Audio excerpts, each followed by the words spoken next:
any real attempt to fix this stuff. So I think it does have to start in the home and then building in your community, and it's going to take some time to fix this stuff. I guess my question is, do you think there's time for us to do this snowball under like our current society and in government, or in the book I explain why, in Christian Patriot I explain why we do, and the reason for that is I think we still do have a global critical mass, and I think Christianity is very strong in the world. I think we're on our back heel in the United States of America. I think we maybe have 30 years to implement this. And if we don't, then yeah, we're done here in the United States. Europe is already further ahead of us. Canada's a little further ahead of us as well. But I think we do. I honestly have an optimism about that. And a big part of that, there's a whole chapter in the book on demographics and birth rates. Yeah. And I talked a lot with PBD about this. I'm glad PBD wanted to go there, because if you just look at birth rates, demographics are destiny. Math does not lie. If women are having 1.4 children per woman, you have to have 2.1 to stay. Just to maintain. Mm-hmm. And then you start doing the math and the projections. Even if you get down to 1.4, the amount of babies you have to start having just to get back to 2.1, like it starts grinding. It's kind of like compounding interest. Like it gets really, really hard when you start looking at the math. And when I was on PBD, we were talking about, okay, how many, there's the Muslim birth rate and the Mormon birth rate and the Protestant birth rate and all that. And we were putting them up on the screen talking about, and I said, hold up, put traditional Catholic on there. And so they ran the AI. Traditional Catholic is about 4 kids per woman. Mm-hmm. We win. It's over. We win. You just extrapolate that out about 120 years if we keep those numbers, and it's like a complete global takeover. We can keep our kids in mass, keep our kids going in. Yeah, that's key. And that's just a fact. That's just mathematics, right? Now, if the Muslims I think they're at 3 something, 3.4, 3.6. If they do that and then we back off and our women's are, snapping their, I'm not having no babies and all this, I'm a strong, independent e-girl. Well, we're done. Yeah. Somebody's asking. So demographics and birth rates is, other than personal conversion and keeping your family conformed to Jesus Christ and in the teaching of the church, of the 12 chapters in Christian Patriot, that's probably the most indicative of where you're going to go is birth rates. And I think probably by the time we start dying, you're going to start seeing large communities of Muslims, Catholics, Mormons, and even the Amish have a great birth rate as well. These liberals who are sort of, driving on the fumes of the boomer success, they're not even having 1 child per woman. Like, it's demographics suicide. They're going to go away. The Muslim birth rate is falling too. It is. And I looked it up. Islam teaches that you can abort up into the first trimester, abortion allowed in the first trimester, and they allow coitus interruptus. Yeah. Yeah, well, this is especially when they come to America, right? They come to America, they start getting into the American lifestyle, and they just kind of become part of the American culture. And the religion allows it. They can do whatever they want as long as it's to gain power in the end. So if they feel they have to abort and contracept to become American to gain power, Islam allows it. Well, it's interesting that places like Turkey and United Arab Emirates, they already have a sub-2 birth rate. So you can see an entire Islamic culture and nation can go under 2 births per woman. And so I really think that's probably our grandchildren, our great-grandchildren is watching the birth rates and seeing the collapse in Islam. Yeah. Yeah, but it's interesting.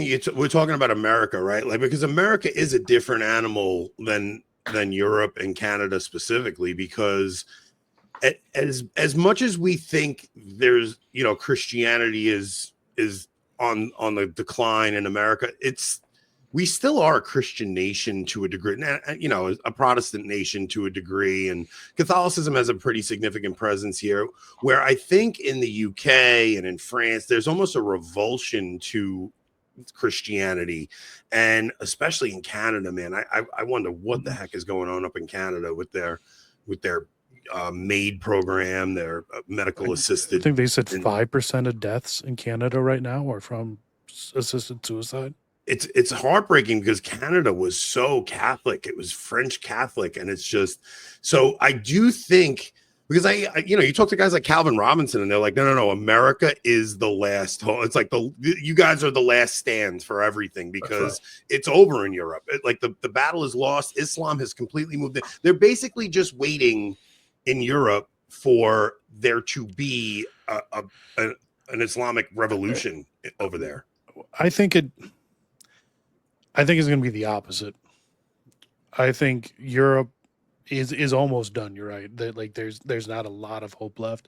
But when they realize that, when your average German realizes that, I think things are going to get ugly, and it's going to be an uprising of your average European. And historically, that turns out to be pretty violent in Europe. When you got a point, Rob. I mean, Europeans, aka white people, pretty tolerant and pretty chill, but when their back's up against the wall, they're pretty much the most savage warriors. Yeah. It's kind of scary as Catholics, right? Because we want them obviously to save their nations, but there are costs that are too high, you know, at least from a Catholic perspective when it comes to just war and things like that. So it's scary even from that perspective. Yeah. I don't know. I'm a little bit more pessimistic about Europe. I was in Italy, and I want to ask you about that. Yeah. Yeah, I mean, it's. I would say 5 years ago when I was in Rome, every single waiter I had was a young, energetic Italian guy, like a likable guy. Like, I'm going to tip this guy big, you know, good Italian guys that are funny and speak broken Italian, but you know, they're trying really hard and hustling. I'll tell you what, man, in the big 2025, I think 9 out of 10 of my waiters, I don't know what ethnicity they were, but they were brown.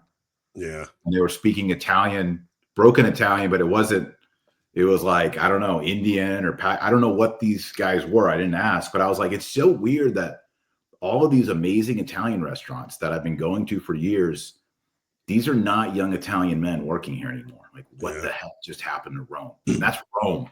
That's not Paris. Dude, I'm telling you, I went in December, and I was inundated when you're in Rome with them selling you the phone chargers, and it was. That's been happening for like 10 years, but yeah, that probably wasn't there 15 or 20 years ago, but that's been there for like 10 years. But that's like street vendors and gypsies. Is that like the working in good restaurants? Like there's is that like the stands at the mall? Yeah, they're just. I just couldn't believe how few Italians I was seeing. It was interesting, and it was my first time going to Italy, so I had nothing to compare it to. But was this your kids' first time going, or because you took your whole family this time, right? We took the whole family. I took the whole family. We led a pilgrimage in 2016. And the whole family was that time too. So I've been tons, but yeah, this was a family pilgrimage. We kind of stopped. We would go to Rome like every year or two, and then, you know, when Pope Francis, after like 2017, I guess the last time we went was 2019. We were like, I just don't want to go to the papal audiences. Yeah. Like, that's a cool part of going to Rome, you know, like, is going to the papal events. And like, we just didn't want to go. So like, as soon as Leo was elected, like within weeks, my wife's like, we've got to go to Rome. We're going. I don't know. And she's like, let's book tickets. And I'm like, all right, book the tickets. Let's go. So what's so funny is because I went to my first papal audience, but it was under Francis, and it was empty. When I tell you empty, it was nobody there. Okay. So I'm front row, and I'm 5 feet from the Pope, and I'm like, had to be this Pope, man. Like, it was just such a letdown. Well, let me tell you, under Leo, it is so crowded Yeah. I've been to papal audiences under Benedict, Francis, and Leo, and this is the biggest I've ever seen, man. Oh, really? Massive, like Yeah. insane, like Super Bowl levels. So there's a lot of hype. And what's amazing is I would say so many people I met at these papal audiences were Europeans. Yeah. That's They cool. wanted to come down to Rome and see the new Pope. Yeah, let's hope the new Pope, because we're talking about the Latin Mass and all that stuff, but man, to me, there's nothing more, there's no more crippling message that Francis delivered than open borders stuff, because it's basically allowing your Christian nation to be taken over by invaders, right? And your, like, whatever remnants of Christendom could have been left and helped. And he took this message of being merciful to the stranger and stuff like that, but without even a thought of the consequence, or it was a completely intentional thought of the consequences, but it's the thing that is going to undo whatever Christian remnants. It would have been like Pius V letting in the Turkish fleet, you know. Well, that's the thing, is we've had so many popes preach against that.